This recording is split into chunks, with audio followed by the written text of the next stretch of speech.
Esse momento é muito importante para a vida das nossas crianças e para nós também, momento de ouvirmos a palavra do nosso Deus. Abra sua Bíblia comigo no Salmo de número 11. E ao abrir a sua Bíblia, peça que o Senhor mesmo, o Espírito Santo, ilumine o seu coração, para você compreender a palavra do nosso Deus. Ela é lâmpada para os nossos pés e é luz para os nossos caminhos. Assim é a palavra de Deus. Além do mais, passarão os céus e a terra, mas a palavra do Senhor não passará. Portanto, devemos abrir a Bíblia com santo temor no nosso coração e pedir que o Espírito Santo ilumine o nosso coração para compreendermos as Escrituras Sagradas. Salmo de número 11. O Senhor é forte refúgio. É assim que nós encontramos segurança para vivermos os nossos dias aqui sobre a face da terra. O Senhor é forte refúgio. É um salmo de Davi ao mestre de canto. Diz assim o Salmo 11: No Senhor me refugio.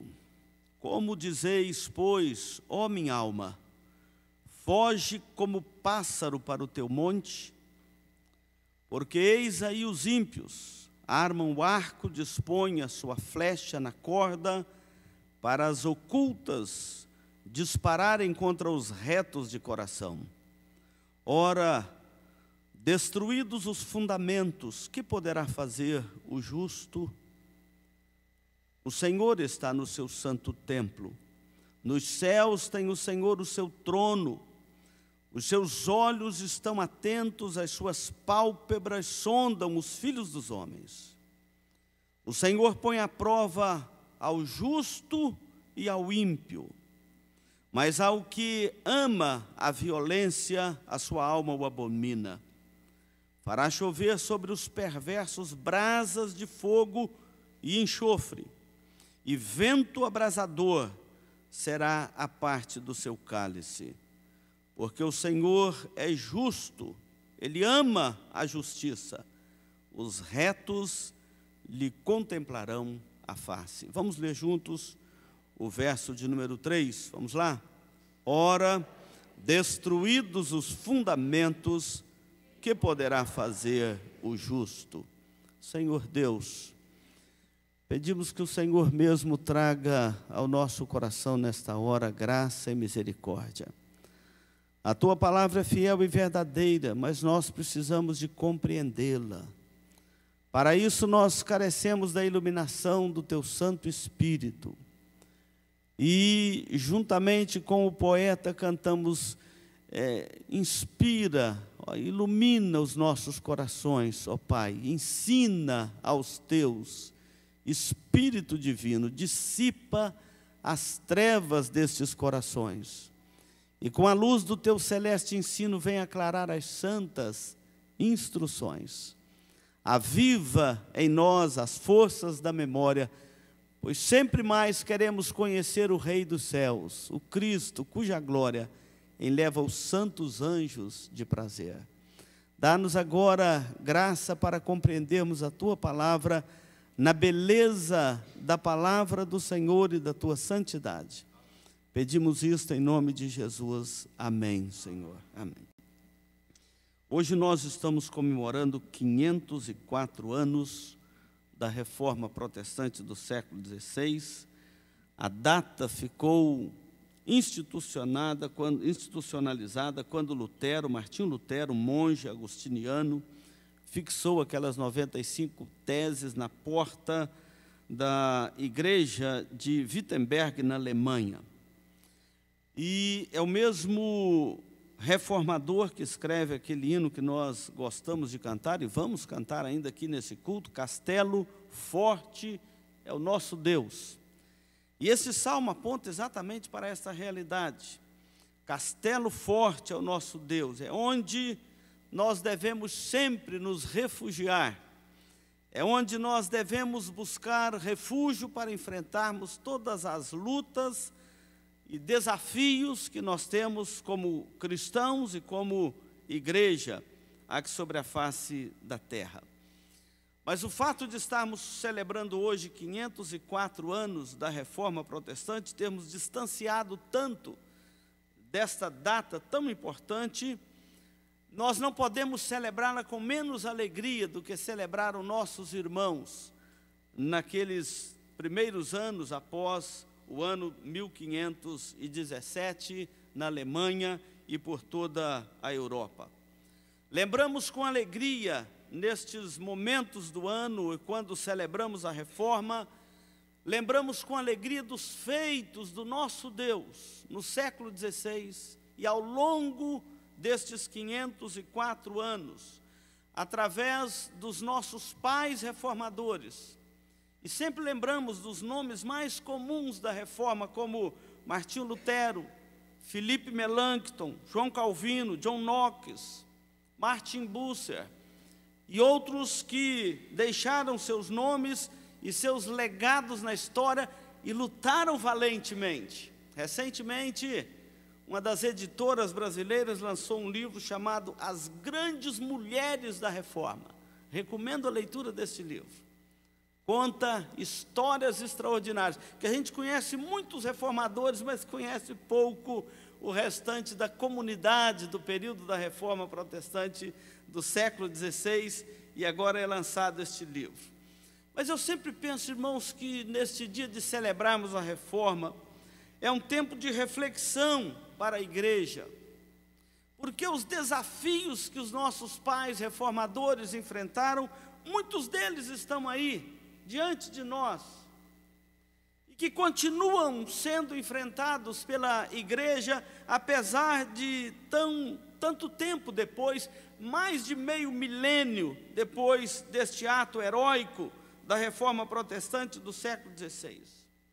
Quando nós olhamos os desafios da igreja no início desta segunda década do século XXI, e nós vemos os rumos preocupantes que caminham a sociedade, a humanidade de uma forma geral, e também a igreja cristã, às vezes nós ficamos assustados.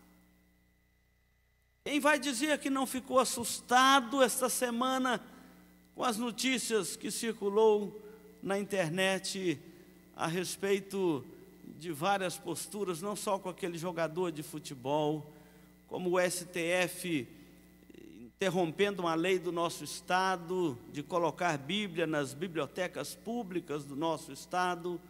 Os desafios da reforma continuam aí. Os pilares da reforma, a igreja nunca poderá abandonar, esquecer esses pilares da reforma, porque foi a forma que Deus usou para trazer a igreja de volta à centralidade da palavra do Senhor e à centralidade das Escrituras Sagradas. Não cansamos de lembrar, ontem à noite tivemos aqui uma maravilhosa exposição desses pilares da reforma. Quais são eles? Somente a Escritura é a palavra de Deus. Se você estiver crendo em alguma coisa além das Escrituras, você está em pecado, não tenha dúvida disso. A Bíblia é a nossa única regra de fé e de prática. Foi a única forma dos reformadores se livrarem das superstições da Idade Média. Foi quando eles trouxeram para a igreja a centralidade da Bíblia. E um povo que acreditava na Bíblia e tudo mais que passava na frente deles, agora tem que moldar a sua fé às Escrituras Sagradas. E as Escrituras, elas são assim. Às vezes elas nos contrariam. Quantas vezes as Escrituras já contrariou o seu coração? Quem tem que mudar? Você, não as Escrituras. Recentemente um pastor brasileiro descobriu a roda. Ele deu a ideia de atualizarmos a Bíblia. Porque a igreja reformada tem que estar sempre reformando. Nunca compreendeu o lema.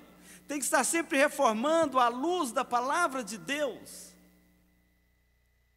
Não é reformando à luz da cultura e da evolução do século. Não, é à luz da palavra de Deus. Ou seja, sempre voltando aos princípios da palavra de Deus. Somente a Escritura é a palavra de Deus. A igreja não pode, nós não podemos, o conselho desta igreja não pode impor nada sobre a consciência dos irmãos e irmãs aqui, que não estiver de acordo com a palavra de Deus.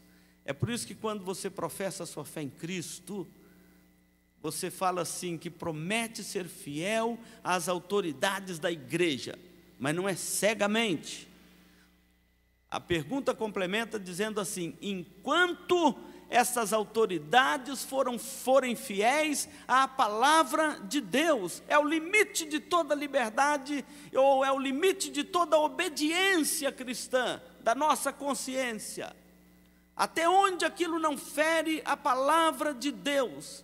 Inclusive isso vale para a autoridade eclesiástica, autoridade civil, autoridade militar. Nenhuma autoridade no mundo está acima da autoridade de Deus sobre a nossa consciência e da palavra de Deus sobre a nossa consciência. Por isso, somente a Bíblia, somente a graça, porque nós somos salvos pela graça de Deus, não é pelos nossos méritos, e nem nosso demérito pode perturbar esta obra de Deus em nós. Somente pela graça, porque somos pecadores e carecemos da graça de Deus. E isto nos padroniza diante de Deus. Isso coloca todos nós no mesmo nível diante de Deus. O mais religioso e o mais pecador é salvo pela mesma graça de Deus e não tem de que se vangloriar na presença do Senhor nosso Deus. Outro pilar, somente a fé. Nós somos justificados pela fé em Cristo e não tem que acrescentar mais nada, absolutamente nada a isso. A indignação de Martinho Lutero é quando Roma vendia o perdão dos pecados em forma de indulgência para o povo. E ele então desperta no coração da igreja a pregação dessa doutrina da justificação pela fé somente. Você não acrescenta nada a essa salvação.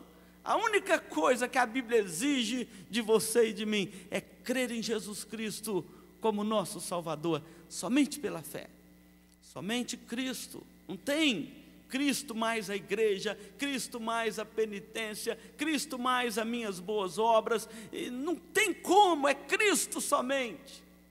Não há outra fonte que possa salvar a sua alma, te livrar da perdição, do pecado e do inferno, senão Cristo somente. Os apóstolos pregaram isso com muita clareza e a igreja ofuscou Cristo com as suas muitas teorias e bulas e acréscimos. Mas os apóstolos haviam deixado um legado, e não há salvação em nenhum outro, porque abaixo do céu não há nenhum outro nome dado entre os homens pelo qual importa que sejamos salvos. Somente Cristo, e somente a Deus a glória. Esses são os pilares. Você vive para a glória de Deus. Se você trabalhar para a glória de Deus, seu trabalho vai ser mais leve. Se você viver para a glória de Deus, sua vida vai ter mais sentido, mais alegria, vai ter mais vigor, mais saúde emocional, física, espiritual. Se você aprender a viver para a glória de Deus, trabalhar para a glória de Deus, criar filhos para a glória de Deus, amar a sua esposa para a glória de Deus, amar o seu marido para a glória de Deus, tudo isso terá mais sentido para nós, se vivermos para a glória de Deus. Agora, quem vive para o seu próprio ventre, vive reclamando, vive murmurando. Nunca o ventre é como o abismo, ele nunca se satisfaz. Esses pilares, estes homens ergueram as suas vozes, no poder do Espírito Santo, pregando as Escrituras somente, Cristo somente, a fé somente, a graça somente, e fizeram tudo isso para a glória de Deus e para glorificar o nome do nosso Deus.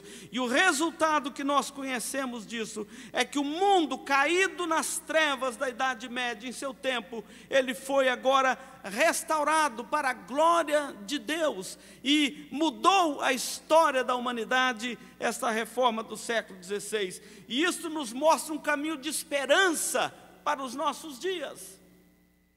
Porque, meus irmãos, quando nós olhamos o cenário dos nossos dias, parece que não tem jeito para a humanidade, não tem jeito para os nossos filhos, não tem jeito para ninguém. Mas esse cenário da reforma é um cenário de esperança para a igreja. É cheio de esperança porque mostra que os nossos desafios hoje não são diferentes dos desafios deles lá no passado. Alguns são os mesmos, como por exemplo o desafio que nós enfrentamos do desprezo das Escrituras. Naquela época porque não tinha, agora porque o povo não quer ler. É o mesmo desafio. O desafio do misticismo pagão misturado com a igreja. Tem muito disso no nosso tempo, inclusive igrejas evangélicas, vendendo sal ungido, azeite bento, toalha que cura tudo. Então, essas indulgências vêm voltando. Alguns desafios são os mesmos. O paganismo infiltrado no meio da igreja. E aqueles que deveriam viver para a glória de Deus, fazendo do seu ventre uma idolatria, esse individualismo, esse egoísmo terrível que selou a nossa geração e colocou uma caricatura terrível em nós. É um desafio para nós, e esses pilares da reforma nos ajudam, mas nós temos os desafios modernos, chamados desafios da pós-modernidade, que e tem que ser enfrentado à luz destes mesmos pilares que nós citamos, como por exemplo, nós temos hoje o desafio do socialismo comunista, mirando e mirrando as bases da igreja. Está capeado pelo chamado cristãos progressistas. Me desculpem, irmãos, mas não dá para conciliar o óleo com a água, eles não se misturam. O feminismo é um outro desafio do nosso tempo, que alimenta o paganismo ainda mais nas nossas famílias e na nossa geração. O ateísmo que cresce na nossa pátria e no mundo inteiro, esse ateísmo moderno, escorado nessas teorias do naturalismo que varreu as nossas universidades e as nossas academias. O islamismo que tem avançado pelo Ocidente, inclusive comprando igrejas protestantes na Europa. Nós temos grandes desafios da reforma para o nosso dia. A fé cristã sendo atacada constantemente, 24 horas por dia na imprensa, mas também atacada nos tribunais e nas cátedras do nosso país e pelo mundo afora. Quais os desafios da igreja neste mundo ante Deus? O Salmo de número 11, ele nos traz uma resposta para nortear a nossa vida nesses tempos confusos. Esse Salmo nos ensina a buscarmos sempre, constantemente, refúgio no Senhor. O salmista começa dizendo isso: no Senhor eu me refugio. Meus irmãos, quem se refugia no Senhor, se refugia no lugar certo. Esse salmo, ele nos ensina a refugiar no Senhor, não só para esconder dos problemas, mas para enfrentarmos os problemas. O salmista, ele mostra aqui um contexto muito interessante. Os estudiosos da Bíblia dizem que é difícil você definir o contexto do Salmo de número 11, o contexto histórico dele. Porque o versículo primeiro aqui, ele é chamado para fugir. E de repente nós vamos entender a história de Davi. 2 vezes a Bíblia registra que Davi fugiu de Jerusalém. Uma vez ele fugiu de Saul e ele não tinha outra alternativa. E refugiou no deserto, e ali ele passou 10 anos fugindo de Saul pelo deserto para poupar a sua própria vida. E se você é um leitor da Bíblia, você conhece bem essa história. Uma segunda vez Davi fugiu de Jerusalém, e agora ele não era mais um candidato ao trono, ele era rei de Israel. todo-poderoso Davi já tinha vencido o filisteu, amorreu e todos aqueles reus por ali afora, mas agora ele foge do seu filho Absalão. E eu encanto com aquele texto ali, quando Davi fugiu de Jerusalém, por causa das ameaças do seu filho Absalão. Que homem estrategista era Davi. Aquela fuga, ou aquele momento que Davi fugiu, agora não para o deserto, mas para o Vale do Jordão, foi uma estratégia de Davi, como um grande estrategista que era, e como um pastor de Israel. Absalão havia pegado os homens de Israel que não tinham nenhuma vocação para a guerra, homens do campo, homens do comércio, homens do trabalho do dia a dia, que um homem de Davi matava 100 de Absalão, e a Davi fugiu para não fazer um derramamento de sangue em Israel, e não derramar sangue dos seus irmãos nas praças de Jerusalém. É uma fuga, estratégia e sábia. Mas nem sempre é sábio fugir. A verdade é que Davi teve que fugir de Jerusalém por 2 ocasiões, mas nem sempre é sábio fugir. Durante a crise que esse salmo descreve, Davi escolhe não fugir de Jerusalém. Ele entende que não era hora de fugir, mas era hora de enfrentar, de resolver o problema. Era hora de confiar no Senhor, e na confiança do Senhor, ele não deveria fugir daquele problema. E eu quero trazer isso para a sua realidade, para a minha hoje, como irmãos em Cristo, como crentes em Cristo e como igreja de Cristo.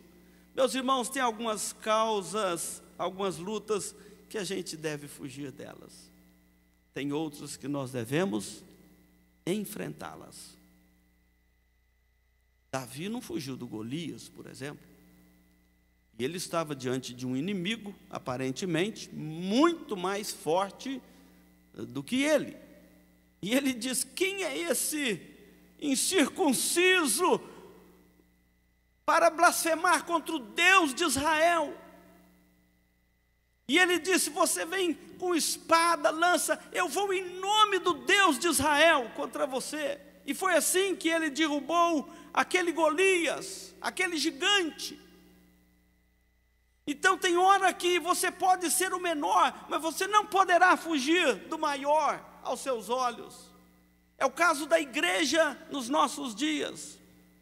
E quando se trata, esse salmo nos coloca diante de 2 situações. Por um lado, o medo. Medo, quando vem o problema, é a primeira sensação que tem, é o medo. Medo é quando nós resolvemos andar de acordo com o que nós vemos. Assim estavam os homens de Israel naqueles dias do Golias. Eles estavam se escondendo com medo diante das circunstâncias. E muitas das vezes nós ficamos com medo diante de algumas circunstâncias que nós enfrentamos. A outra opção que nós temos é confiar no Senhor e andarmos pela fé no Senhor nosso Deus. Eu quero convidar você aqui a andarmos pela fé no Senhor nosso Deus. Ou nós vamos ouvir as teorias dos homens, ou nós vamos ouvir a palavra do Senhor e a voz do Senhor, e como igreja do Senhor, nós não podemos ficar confusos, ouvindo um pouco os homens, ouvindo um pouco a voz do Senhor. Eu me refiro aos nossos dias. Estamos diante de tantas teorias, estamos diante de tantas hipocrisias, estamos diante de uma ditadura do politicamente correto. Ou nós vamos ouvir os homens, ou nós vamos ouvir a Deus, a palavra de Deus. Nós não vamos ter escolha por muito tempo de ficarmos entre uma coisa e outra, ou tentando conciliar as duas coisas na nossa vida. Jesus diz: quem comigo não ajunta, espalha. E os reformadores, eles entenderam num certo momento da história que não dava para ouvir as duas coisas. Ou ouviam a palavra de Deus, ou ouviam a voz dos homens. E esse salmo nos aponta alguns caminhos. Primeiro, o que fazer? O versículo primeiro diz assim: no Senhor me refugio, como dizeis, pois a minha alma foge como pássaro para o lado, para o monte, para o seu monte. O que fazer? Os conselheiros de Davi aconselharam que ele fugisse. É por isso que está aí registrado assim: fuja. Os conselheiros de Davi, eles recomendaram Davi para fugir, para buscar refúgio nas montanhas. E ele compara aqui como um pássaro, como uma pomba. Ele devia fugir assustado. Eu já disse, é certo fugir de algumas coisas. Por exemplo, é certo um jovem fugir da tentação. Um homem, uma mulher, é certo fugir da tentação. A Bíblia nunca mandou você enfrentar a tentação. Ela mandou você fugir da tentação. Resistir ao diabo. A tentação não, foge. É sábio fugir. Mas é errado você fugir da responsabilidade, por exemplo. Fugir da tentação é sábio, fugir da responsabilidade, jamais. Lembra de Neemias? Entra no templo para que não te matem. E ele diz: homem como eu fugiria. E quem há como eu que entra no templo para que viva? De maneira alguma entrarei. Um líder que foge pode ser humilhado e tido como covarde. Um crente que foge pode ser tido como um sal que perdeu o seu sabor e que para nada mais presta, senão para pisado pelos homens ser julgado fora. Um crente tem que tomar posição sempre na vida, e a palavra de Deus nos dá sempre essa posição. Você não pode fugir, mas você pode se refugiar no Senhor nosso Deus. É isso que diz o Salmo: no Senhor eu me refugio. Agora, fugir como um pássaro assustado para o monte, fugir dos desafios, jamais. Meus irmãos, os desafios do nosso tempo, os desafios da reforma, nós devemos enfrentá-los com muita confiança no Senhor nosso Deus. Os reformadores fizeram isto e temeram ao Senhor. E enfrentaram os seus desafios, refugiaram no Senhor, mas não fugiram para as montanhas. Eles enfrentaram as lutas e as adversidades. Nós não podemos fugir a vida toda. Eu me lembro da história de um moço que era assassino, matou muitos homens. E ele ia pegar aqueles 300 anos de condenação, ia cumprir 30. E alguém recomendou que ele fugisse, inclusive fugisse do país. E ele disse: eu não posso passar o resto da minha vida fugindo, eu vou me entregar à polícia. E se entregou à polícia. Foi condenado, cumpriu a pena, e já está de, como que fala aquela regime semiaberto. Não dá para viver a vida toda fugindo. Um dia nós temos que enfrentar a responsabilidade. Segunda coisa desse texto que deve nos orientar é que nós devemos sempre analisar o nosso inimigo e os ataques do inimigo. Olha o versículo 2, que coisa maravilhosa. Porque eis aí os ímpios armam o arco, dispõem a sua flecha na corda, para as ocultas dispararem contra os retos de coração. Aqui o salmista nos chama para analisar o nosso inimigo, estudar o nosso inimigo. Isso aqui é muito importante para nós nesse tempo.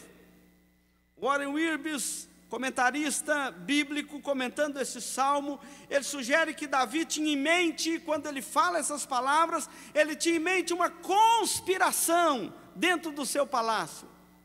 Não sabemos se era de Absalão, podia ser a própria do seu próprio filho, esta conspiração do seu próprio filho.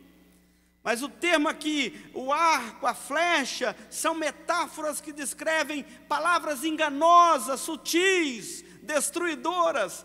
E o Salmo 57:4 diz assim: lanças e flechas são os seus dentes, espada afiada a sua língua. Nós temos vivido diante de inimigos que têm a língua assim, como uma espada afiada, sutil.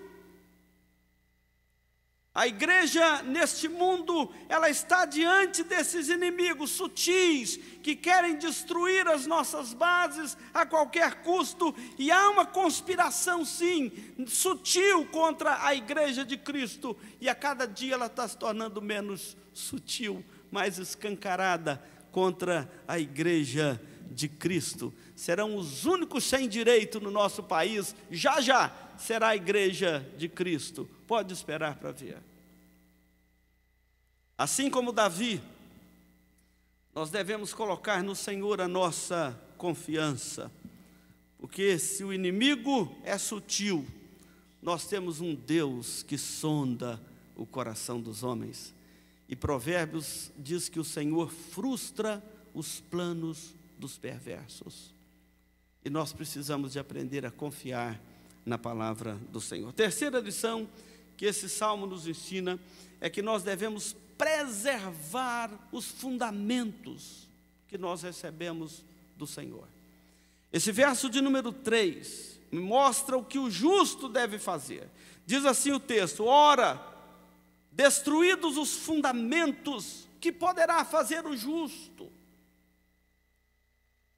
Uma das estratégias de Satanás, tão antiga quanto o próprio bichinho, é essa de destruir os fundamentos. Nós temos um liberalismo histórico no mundo, que também tem no Brasil, está no Brasil muito presente, que o grande discurso deles é desconstruir. No mundo inteiro, irmãos, o liberalismo é perito em destruir, mas você não encontra nada que ele conseguiu construir no mundo. Mas são bons em destruir, são péssimos em construir qualquer coisa.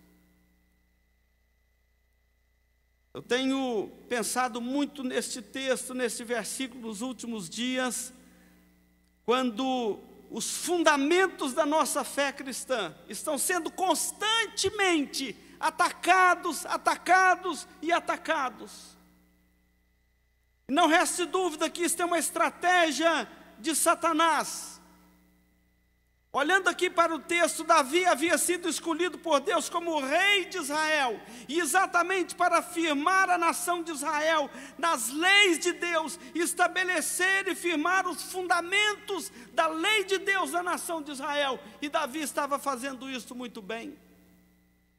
Este inimigo vem exatamente nesta característica destruidora, para destruir os fundamentos daquela nação. Saul, que havia sido rejeitado por Deus, não andou nos caminhos do Senhor. Absalão não tinha nenhuma inclinação para aliança com Deus, razão porque foi rejeitado. Ambos, tanto Saul quanto as ameaças de Absalão, que são os que estão mais próximos aqui do contexto deste salmo, todos dois abandonaram os alicerces do governo de Deus sobre a nação de Israel. A sociedade é construída sobre o alicerce da verdade. Não tem como fugir da realidade. A sociedade, ela é construída sobre esses alicerces da verdade.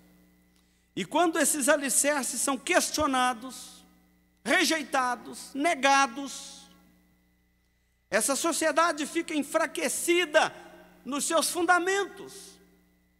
E o salmista aponta para isso: ora, destruídos os fundamentos, o que poderá fazer o justo?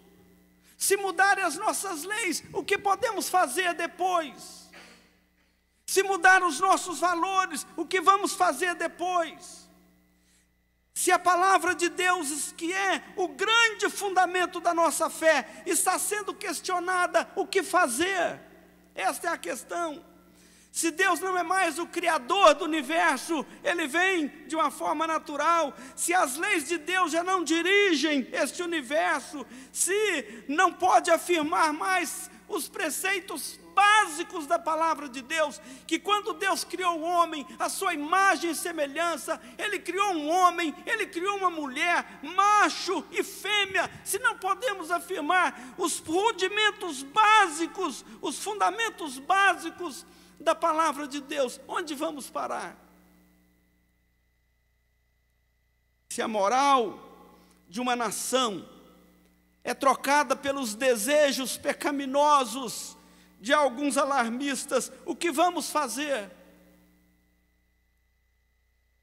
Ou como disse o profeta Isaías no capítulo 59, 12 e 13, ou 13 e 14, como o prevaricar, o mentir contra o Senhor, o retirarmos-nos do nosso Deus, o pregar a opressão e a rebeldia, o conceber e proferir no coração palavras de falsidade.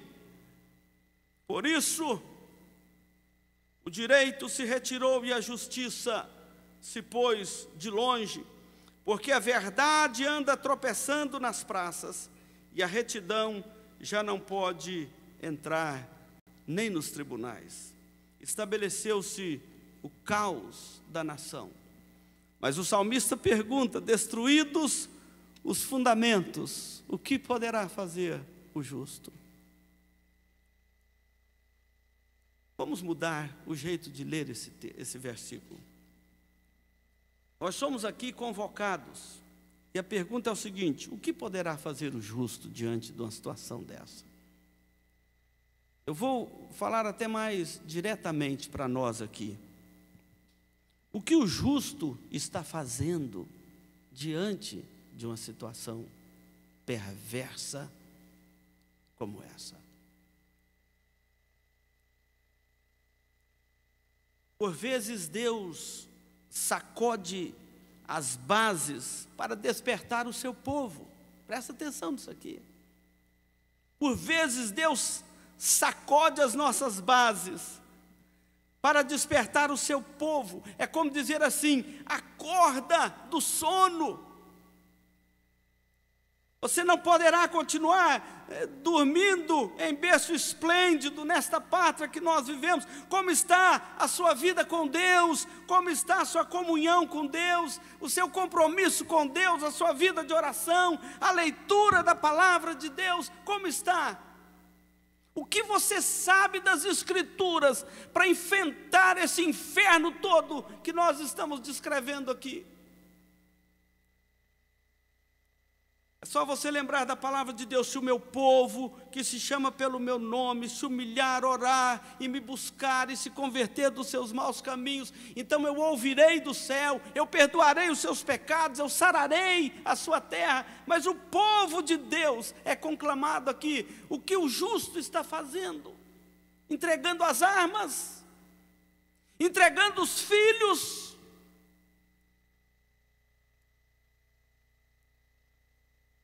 Justos, na Bíblia, são chamados dos guardiões das fontes.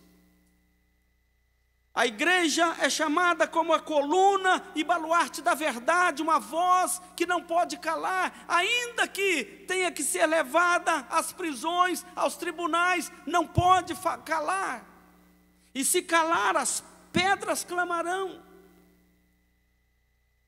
Deus pouparia Sodoma e Gomorra se tivesse 10 justos naquela cidade. Justos devem voltar a firmar os seus alicerces, irmãos. Nós estamos frouxando as nossas mãos. O que poderá fazer o justo? O que o justo está fazendo? Está cedendo? Está aceitando? Está se calando? Está querendo manter a boa amizade? Destruídos os fundamentos, o que poderá fazer o justo? Mas o que o justo está fazendo enquanto o perverso está destruindo os nossos fundamentos, arruinando as nossas bases? Nós temos que levantar em alta e boa voz, como fizeram os reformadores no seu tempo. Reforma não é só para nós ficarmos contando história do que já passou. A reforma tem que nos empolgar, tem que nos encorajar, tem que nos orientar para as lutas do nosso tempo. Versículos 4 a 7, já que o justo não levanta a mão, então alguém vai levantar a mão do que Deus está fazendo. Vamos ver. O versículo 7, 4 a 7 fala o seguinte: o Senhor está no seu templo, nos céus tem o Senhor o seu trono, os seus olhos estão atentos, as suas pálpebras sondam os filhos dos homens.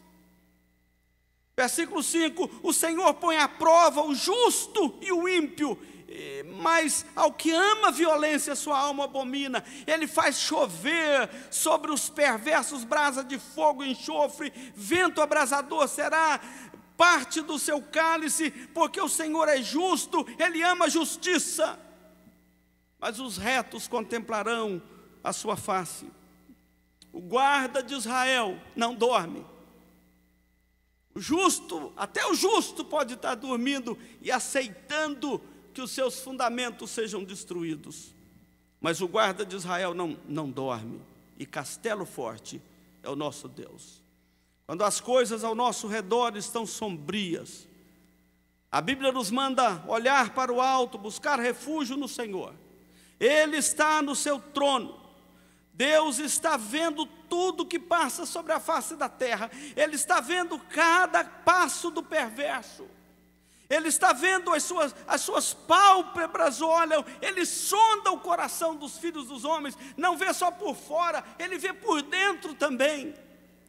Versículo 5 faz outro questionamento ao justo. O Senhor põe à prova o justo e o ímpio.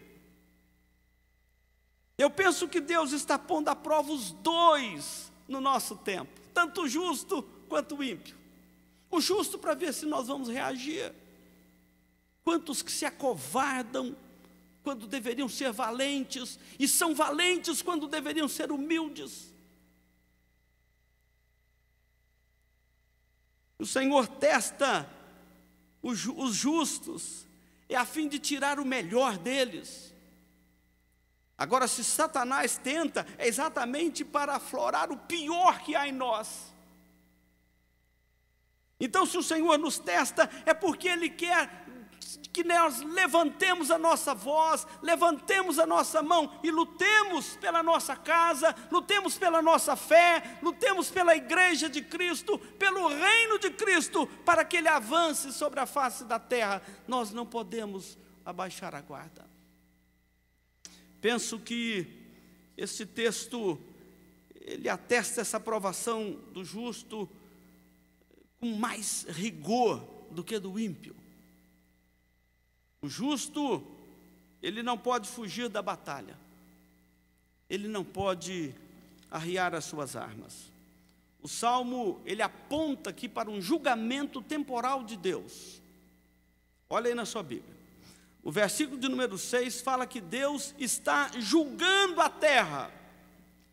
E é isso mesmo que Ele está fazendo também nos nossos dias. E o salmista aponta para 3 imagens aqui do julgamento de Deus, nesse verso de número 6. Primeiro ele fala assim, fogo e enxofre sobre os perversos.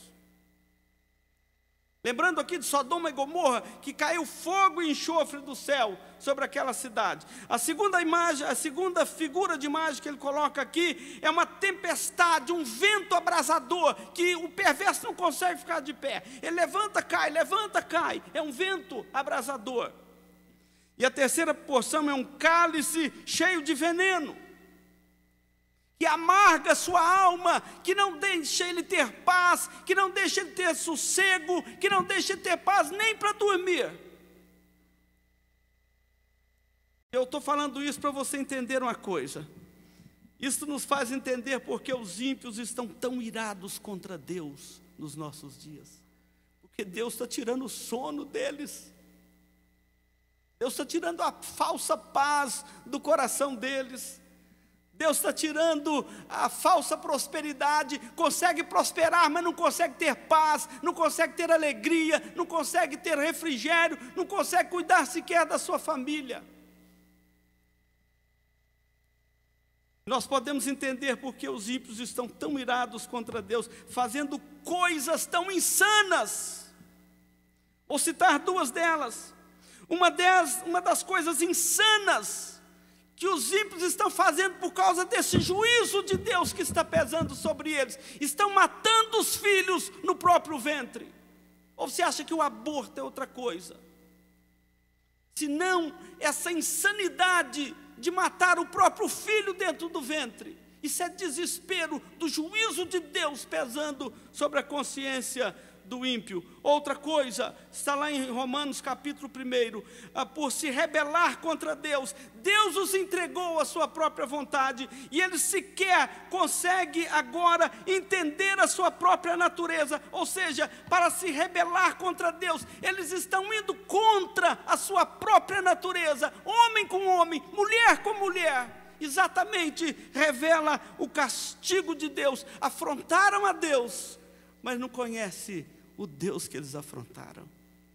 Meus irmãos, a reforma é muito mais do que contarmos a história do Lutero para os nossos filhos. O desafio dela hoje é tão tremendo para nós como foi naqueles dias. O juízo de Deus está passando sobre a consciência dos ímpios. É por isso que eles estão ficando cada dia mais insanos. Insanos. Vou contar só uma aqui para vocês. Eu li na imprensa. O movimento feminista da França entrou na justiça agora contra o concurso de Miss da França. Vocês leram isso na imprensa? Vale a pena ler. O movimento feminista entrou na justiça para cancelar o concurso de Miss na França. Sabe por quê? Porque os promotores do movimento de Miss na França está colocando como critério para ser Miss a beleza. Entraram na justiça, movimento feminista.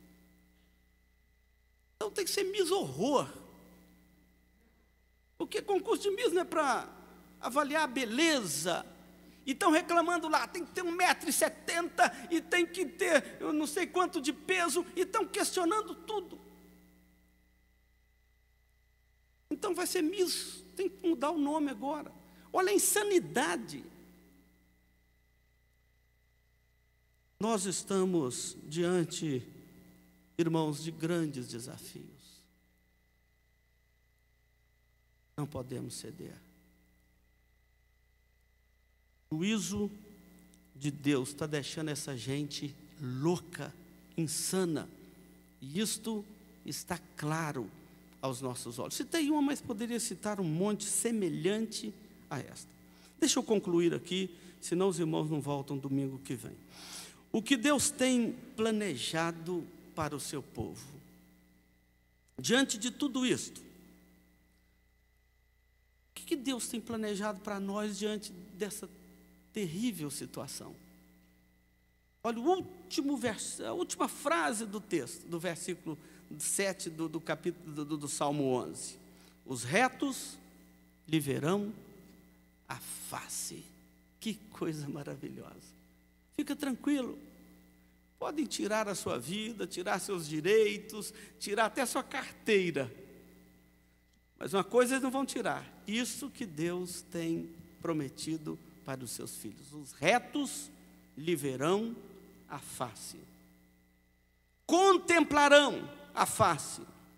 Contemplar a face do Altíssimo é ter acesso à sua presença, é desfrutar da sua glória, é ter em Deus refúgio, segurança.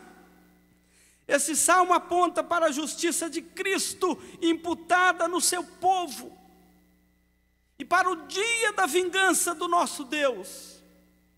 Quando Cristo voltar, o nosso Salvador, os ímpios, aqueles que zombaram dele, que provocaram a sua ira, aqueles que rejeitaram ao Filho de Deus, eles serão banidos da face do Senhor, não verão a face do Senhor, serão banidos da face do Senhor e da glória do seu poder.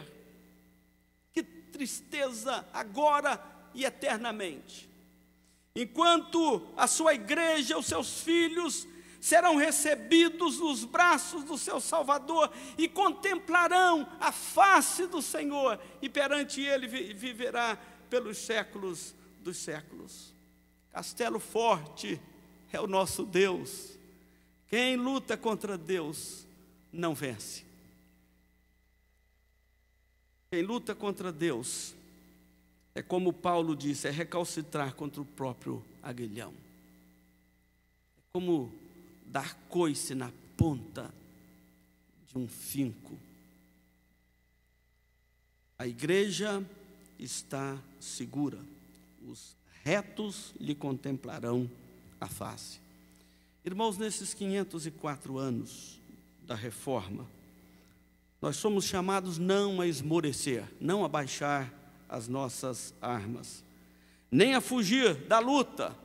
Como disse o salmista, como fugiria eu para salvar a minha pele? Não, não somos chamados a fugir da luta, mas a batalhar confiante no Senhor, como fizeram os nossos pais reformadores. Que Deus assim nos ajude. Amém?